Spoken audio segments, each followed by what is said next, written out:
I'm Andrew. I'm one of the pastors here, and it's a great privilege to bring to us God's Word this morning. And so let's give our full attention to the reading of God's Word. It comes from Luke chapter 14, verse 12 to 14. He, Jesus, said also to the man who had invited him, "When you give a dinner or a banquet, do not invite your friends or your brothers or your relatives or rich neighbors, lest they also invite you in return, and you be repaid. But when you give a feast, invite the poor, the crippled, the lame, the blind, and you will be blessed because they cannot repay you, for you will be repaid at the resurrection of the just." As we've been going through some topics about friendship, I thought for the break we have this Sunday from that, to tackle a topic that maybe gets in the prereq for friendship, which is hospitality, right? How do friendships often begin? Well, I think it's somebody taking that initiative to go to someone who's more or less a stranger to get to know them. And this topic resonates with me because I confess I'm not good at hospitality. Maybe it's not very natural. Sometimes it feels hard and costly. Maybe it's off the coattails of COVID and how we've just gotten so used to doing our own thing, isolated, apart from people. And so I think as a church, maybe, if you can relate with me, this is maybe an area of weakness of ours that we might need to really give thought to growing in. And so today, I think it's an important topic for us, and I feel convicted that unless we get hospitality right, unless we understand how to turn strangers into friends, or maybe beyond that, to even care to turn strangers into friends, I think our church won't grow, we won't grow. I think we'll miss out on experiencing the work of God, and I think the world will see that our actions or our lack of actions, in fact, speak volumes. And I don't want our words about our community to be louder than the actual relationships that we have in this community.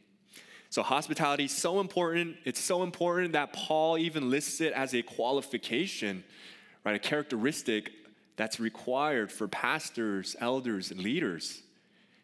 Right, this character trait, hospitality, has to be what distinguishes our leaders. It ought to distinguish Christians, and I really hope it comes to distinguish us as a church. And so to start, just some brief definitions about what we're talking about here. And so we'll start with hospitality straight from Google, okay? Defining hospitality: the friendly and generous reception and entertainment of guests, visitors, or strangers. Very broad definition. And you might be thinking, yeah, I practice hospitality. I do that regularly. I host and I have people over. But biblical hospitality, what the Bible says about it, is a little bit different. Maybe not just a little bit. It's more narrow. In the Greek, the word translated hospitality is this compound word that literally means loving stranger, loving the stranger. And so hospitality is not something you show to your in-group or your family. It's not something for your current friends, but I think a helpful definition here is to turn strangers into friends. It's for those outside your circle, the people you normally would not hang out or be with. Biblical hospitality is not transactional. It's not about what's in it for me, what do I get? And so this is why it is pretty different of a definition from the rest of the world. Now, hospitality, by this definition, I confess, it's not easy. It's not natural. It takes sacrifice, and it can be costly, but I do believe it'll be even more costly for us as a church, as followers of Jesus, if we don't practice this, if we don't live this out. And so 2 points for us today. First, why we don't practice hospitality, and then why we need to practice hospitality. All right, so first, why we don't practice hospitality. Well, in our passage today, Jesus opens up saying to the host who invited him to this dinner party, when you give a dinner or a banquet, don't invite your friends or your brothers or your relatives or rich neighbors, lest they invite you and you be repaid. You see, Jesus, he brings this up because he knows something about us, right? He knows that this is normal for us. This is our natural tendency to live in this way. If I asked you, think about this. This morning, who do you normally show hospitality to? Right? Or who do you want at your dinner table? Right? Think about that. Maybe visualize them. Who do you want? I imagine most of us would think our friends, our relatives, maybe the occasional friend of a friend, people who maybe might give us a good time, right? Benefit us in some way. And I think the irony of this, Jesus knows that this is how most of us think, and so he has the audacity, right, Jesus? He tells the host of this dinner, hey, you're a Pharisee, people in here, they're probably very elite, have status, top of the top, but you should really switch up your guest list sometime, right? Because kindness shown to those who will repay you doesn't impress God. To be elevated in God's eyes, in some sense, is to waste your dinners. Waste them. Use them on those who aren't going to pay you back, who won't elevate your status, who maybe will never be in your inner circle, who might actually need a lot of help from you, who might inconvenience you a little bit. Those kind of people, you should invite them. He tells them to invite the poor, the crippled, the lame, and this isn't to just say only invite those type of people, but Jesus is making a point here because those were the type of people that probably the Pharisees thought, man, a lot of these people, they're cursed by God. They're unclean. They're in that situation because they made poor decisions in life. They did bad things. Like, why would I want to associate with that kind of a person? Right? Cursed by God? No, thank you.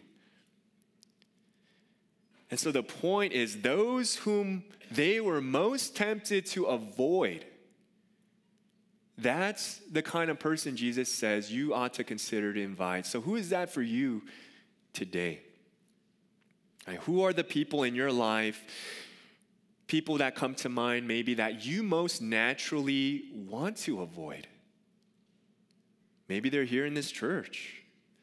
And Jesus' point for you this morning, for me this morning, is whoever we're thinking of now, there's a good chance that those you're thinking about are the very people that we ought to spend our hospitality on. Invite those who have nothing that they can give you back. Now, I want to make a quick disclaimer. This is not to say don't ever invite your friends or family or relatives, but maybe more properly understood is don't only invite them, right? It isn't wrong to ever invite and spend time with those people, but it is wrong to only invite such people. And so if you're in your life, you only do that, then this is something for you and I to think about. Christian hospitality aims to turn strangers into friends. And this is not easy, not natural. And I preach just as much this message for myself, wanting to wrestle with this for myself. So one quick reason, other than why it's not natural to us, of why this is hard, one other reason is this. I think we confuse hospitality with entertaining a lot of the time. We confuse the two. We fear we're not going to be good hosts. My home, it doesn't look very great. It's kind of messy. It doesn't look like Pinterest. But notice the fear is about me, right? My home won't make me look good.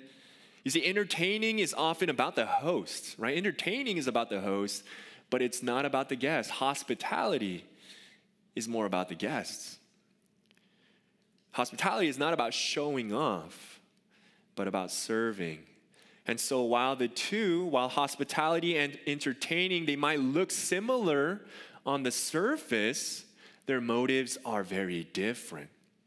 Right? They might look the same on the surface, but their motives are very different. Hospitality aims to bless others, not to impress them. Hospitality aims to bless others, not to impress them. It's about making people feel welcomed more than wowed. The goal isn't to draw attention to yourself, but it's to put the attention on your guest. And I think a great illustration of this is the story of Mary and Martha in Luke chapter 10. Now, as they went on their way, Jesus entered a village, and a woman named Martha welcomed him into her house. And she had a sister called Mary, who sat at the Lord's feet and listened to his teaching. But Martha was distracted with much serving. And she went up to him and said, "Lord, do you not care that my sister has left me to serve alone? Tell her then to help me." But the Lord answered her, "Martha, Martha, you are anxious and troubled about many things. But one thing is necessary. Mary has chosen the good portion, which will not be taken away from her." You know, in reading this passage again, in preparing this message, I couldn't help but notice maybe this is the biggest difference between these two sisters, is the mindset of hospitality versus entertaining. Martha, who's distracted with much serving, probably trying to wow the guests, right? We might as well call her Martha Stewart, right? She's trying to make this amazing kind of a preparation. She's focused on it. But Mary is focused not on preparations per se, but on the people, on a person, on Jesus. She gives him her listening ear, her attentive spirit. See, hospitality is more caught up with loving others well instead of worrying about what others might think about us. It's more caught up in the quality of the conversations than the quality of the cuisine. Right? It's caring more about connecting with the person. And so hospitality, let's not confuse it with entertaining. And that also takes the pressure off to impress. And as we take it off, I think there's benefits to that just in our relationships, right? In doing so, we can present our real. We don't have to pretend. We don't have to try to put our best foot forward. We don't always have to have our homes look like a picture-perfect catalog. You know, I confess, Michelle and I, we wrestle with this often. We probably had an entertaining mindset a lot, where we would clean things up, want everything to be so great, it would stress us out. And now with a 19-month-old daughter named Mia, if you come to our home, you're just gonna see like toys on the ground, it's messy, there's dishes in the sink, and it's clearly an imperfect house, but that's the reality of life that we're living in, right? That's the day-to-day, what we are going through. And I think that can be helpful in building real relationships, to showcase transparent hospitality, that this is life. When you enter my space, you get to see the real me, how I do things, what it's like, and we don't have to pretend. We don't have to put up the pretenses, and you can just invite people in. Now, I do want to disclaimer, hospitality, it doesn't need to look grand or extravagant, but it also doesn't necessarily have to be less, right? If that's something you love, if you're like, man, I'm going to cook that 5-course Michelin star looking type of meal for my friend or this stranger or this new person, if that is something you want to do, not primarily to impress them, but because you want to bless them, that can be such an act of love, right? Because it's a labor of love to know how much time and energy you put into it. because you really wanted to welcome them and honor your guests, that's a great thing. But if it doesn't have to be that, right, just make sure whatever you do, that the important part is that we are bringing people in, welcoming the outsider. Now, second reason why we don't practice hospitality is this, is if we're honest, we idolize self-advancement. We idolize self-advancement. What's in it for me? Right? Really, is it worth it? If I weigh it, is it going to help or benefit me? You know, it's interesting in these verses, right after our passage, Jesus responds with another banquet story. And from this other story's perspective, it's God hosting, sending out invites to welcome people into God's banquet. And notice this, Luke 14, 18 and 20, look what he says. So God is inviting guests in, but they all alike began to make excuses. The first said to him, I have bought a field and I must go out and see it. Please have me excused.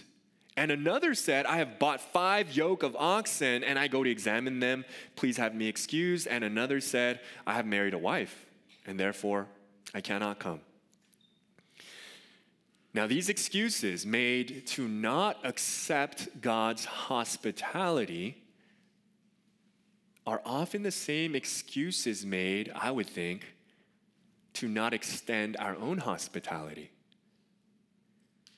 Right? Often they're one and the same. We fall into certain idols of our lives. Maybe it's the idol of materialism. Those who love things too much, if you love things too much and you love people too little, you cannot practice hospitality. Like you literally won't do it. When you care so much about your possessions, this field I bought, right? These 5 yoke of oxen, the new couch, the new flat screen, then you're not going to open up your home to people who might not add value, who might come in and maybe get your new white rug dirty, whose kids might come and like break that cup, that expensive cup you have, right? Who might cost you time to clean up, energy, resources. If this is your idol, then you're gonna use people to get things, but you're not gonna use your things to serve people. I think aside from the idol of materialism, we see it here. And another said, I have married a wife, and therefore I cannot come. Right? Another way we self-advance is sometimes we're just only about our family. Right? It's just me and my blood. Right? Family's all that matters. Blood is thicker than water. And so all of our time is only about my family. You know, it's interesting. There's some controversy. And so I don't know how true it is. There's some controversy about where that saying comes from. Blood is thicker than water. Some would say it originally comes from another ancient proverb that actually means the opposite. And I thought it was so interesting. Blood is thicker than water. Some say it comes from blood. The blood of the covenant is thicker than the water of the womb. And this idea is the blood of the covenant, of committed relationships done by choice, is thicker than these natural relationships, these familial relationships. And I think that's such a picture of the church community, isn't it?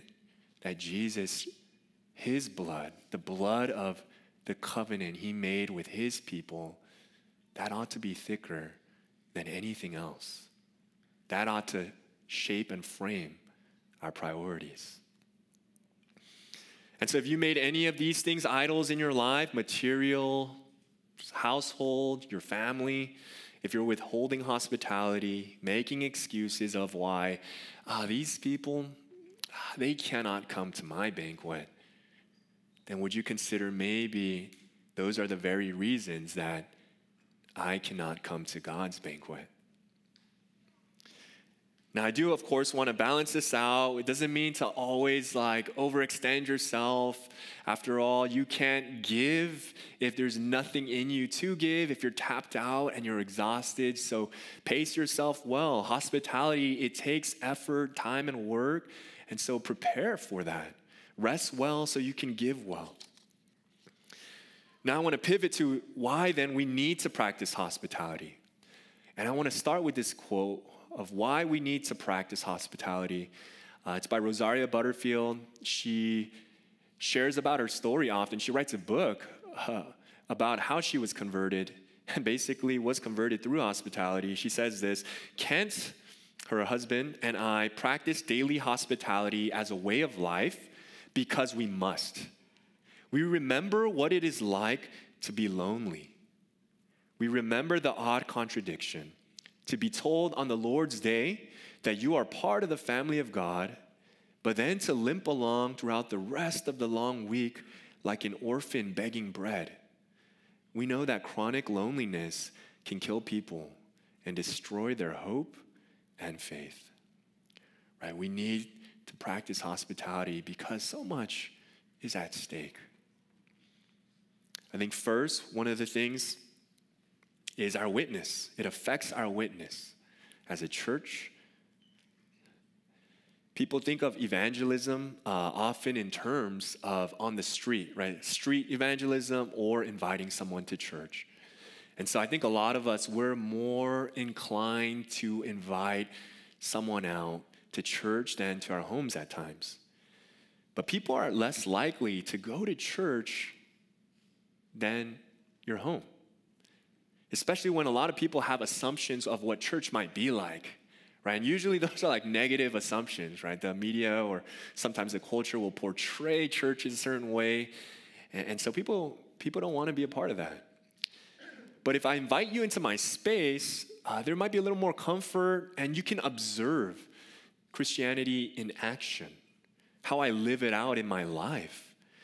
Right? What I like, how I host, how we pray before a meal, how I interact with my family, how I raise my kids.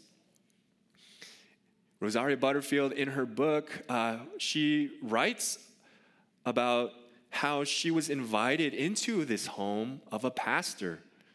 He didn't invite her to church right off the bat, but he invited her to his home week after week, and all they did was share life, share meals, talk about random things. Here and there, they would talk about Jesus. But she shares that it was being in this home of this pastor that she came around and she started to believe. And she was converted. And she says that if he would have invited me to church, I would have never came back to his house. And so consider, for hospitality, opening the doors to your home in a setting that might offer for interactions and conversations that don't happen elsewhere. I think about another story I read about Daryl Davis. He's a black man who's a Christian who spent the last 30 years befriending members of the racist group, the KKK. And he started to do that because it so bothered him. How can you hate me when you don't even know me? How can you hate me when you don't know me? And he had this thought that I think if we really got to know each other, things would be different. And so he committed himself to battle hate with hospitality. And he would sit down with KKK members. He would invite them to his home, and they would talk and listen to one another. They would learn about their lives, their views, their thoughts, not necessarily agreeing, but he would give respect and space for those views to come to light, and he would push back and talk about it. And over time, many ended up leaving the Klan. And when they did, they would give Daryl their Klan robe and their hood. And he had this collection of a bunch of KKK robes in his house from people who were now his friends. And he says this. He says, I'm a musician, not a psychologist or sociologist. If I can do that, anybody in here can do that. Take the time to sit down and talk with your adversaries. You'll learn something, they'll learn something. When two enemies are talking, they're not fighting, they're talking. It's when the talking ceases that the ground becomes fertile for violence. So keep the conversation going. Right? What an act, an example of hospitality, where sometimes it doesn't just turn strangers into friends, but even turns enemies into friends. Second, why we need to practice hospitality is it offers help to others. In 1 Corinthians 10, verse 13, there's this verse that says this: no temptation has overtaken you that is not common to man. God is faithful, and he will not let you be tempted beyond your ability. But with the temptation, he will also provide the way of escape that you may be able to endure it. Right? A lot of us have thought, yeah, God will not tempt us without giving us that way of escape, that we can overcome it, we can endure it. Think about this. I think part of how we overcome and find that way of escape is through hospitality.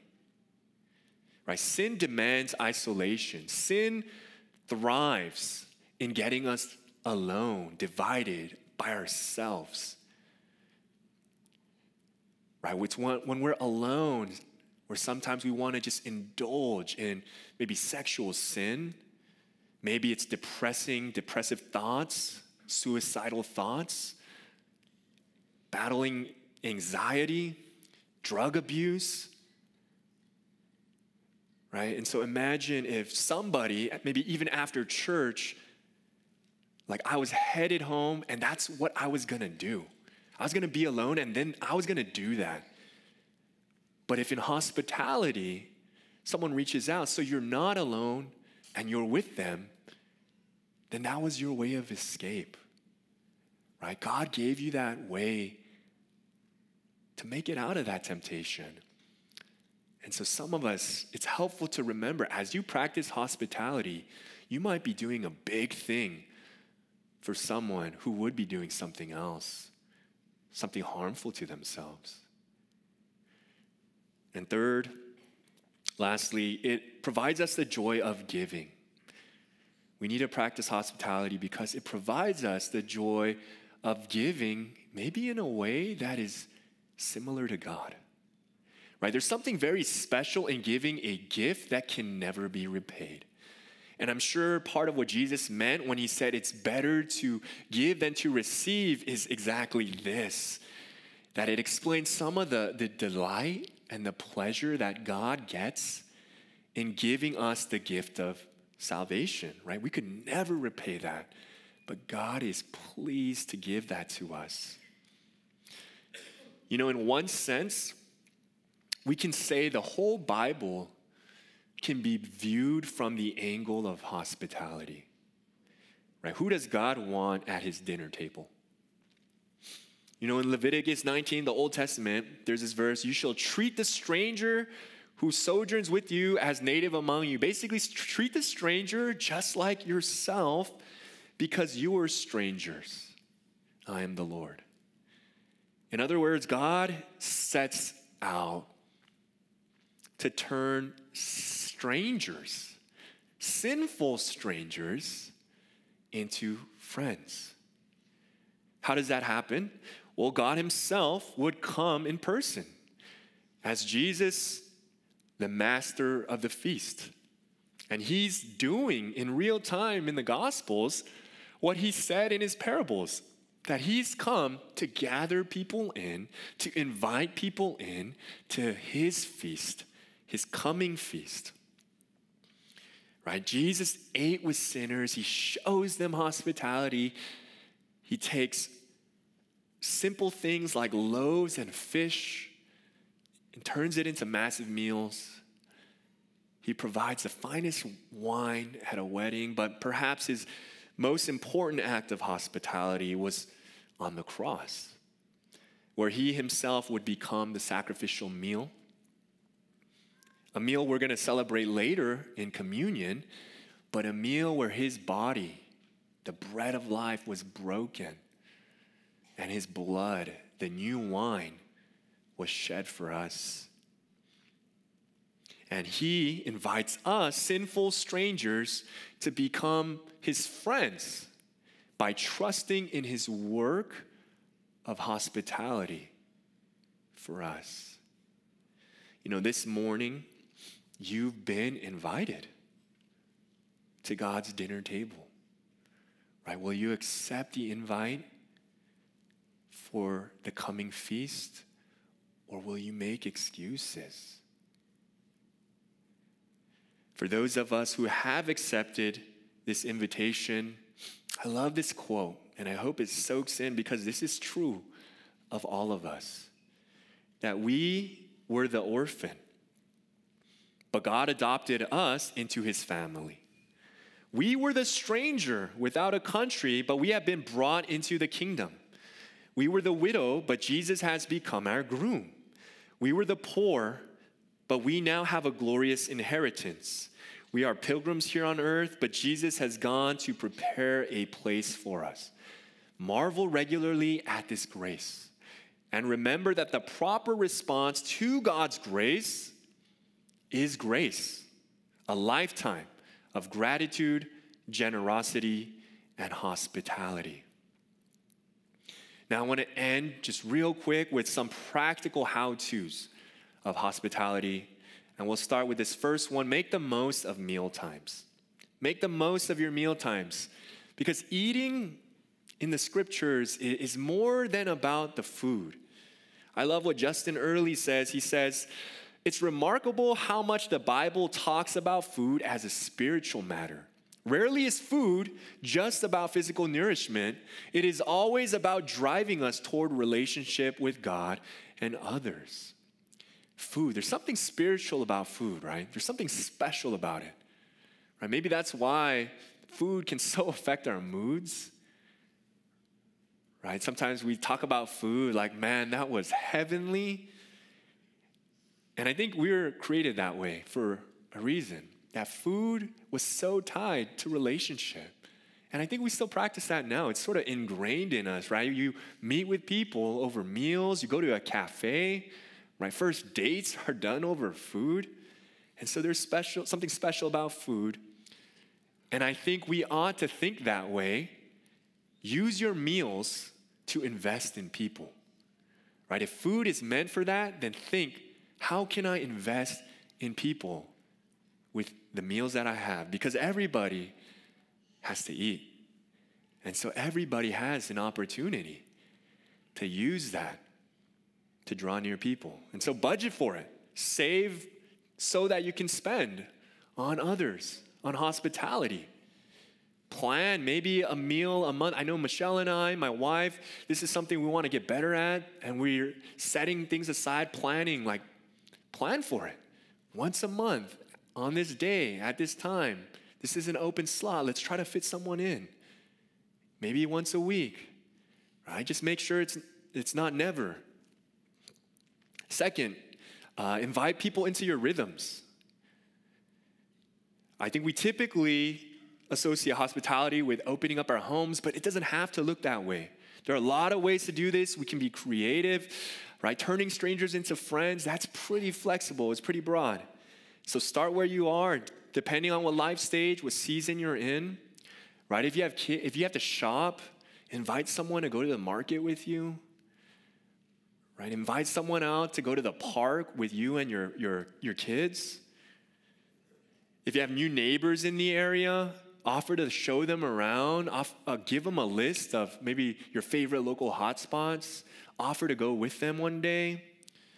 I've been playing around. There's an app called Nextdoor, and you get to see who in your neighborhood or your neighbors, what they're thinking and their comments, what they want. Some are like, hey, anybody have an egg? That's an opportunity to connect.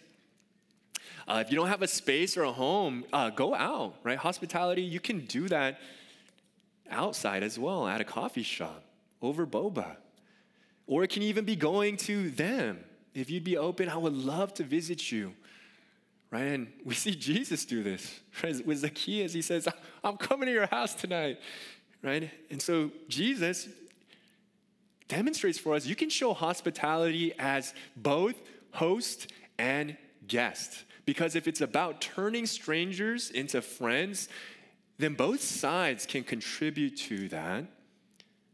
And so hospitality can blend the role of host and guest because it's about the people. And how you can do that as a guest, be a good guest, right? Maybe think about bringing a housewarming gift. Offer, I'll bring dessert. When you're there, offer to help out. Maybe don't even offer, just start helping out and just say, I'd love to do that. right? Maybe you're a student today, you're in youth group, right? Think about school. You have breaks in between, over lunch. Look for someone who's alone. If you're more introverted, grab an extroverted friend and go together, right? But at the end of the day, truly care about people. Ask how you can pray for them and remember it. Follow up. Hey, I've been praying for that. How's that going? Right? Hospitality doesn't have to fit neatly into a box, but it can start where we are just by inviting people in to our rhythms. And lastly, look to welcome strangers. Look to welcome strangers, everywhere, but especially at church. And I want to bring this up. I read an article on 5 must-know facts about first-time guests. And there's 2 of them that I just want to highlight for us today. But one of them starts like this. Most church members aren't friendly. And I was like, whoa. Most church members aren't friendly. Churches claim to be friendly. In fact, many churches put that expression in their logo or tagline, right? Like, our church is a place everyone belongs, right? The truth is that most church members are friendly to the people they already know, but not to guests. And this article goes on to say, the 6 most important minutes of a church service in a visitor's eyes are the 3 minutes before the service and the 3 minutes after the service.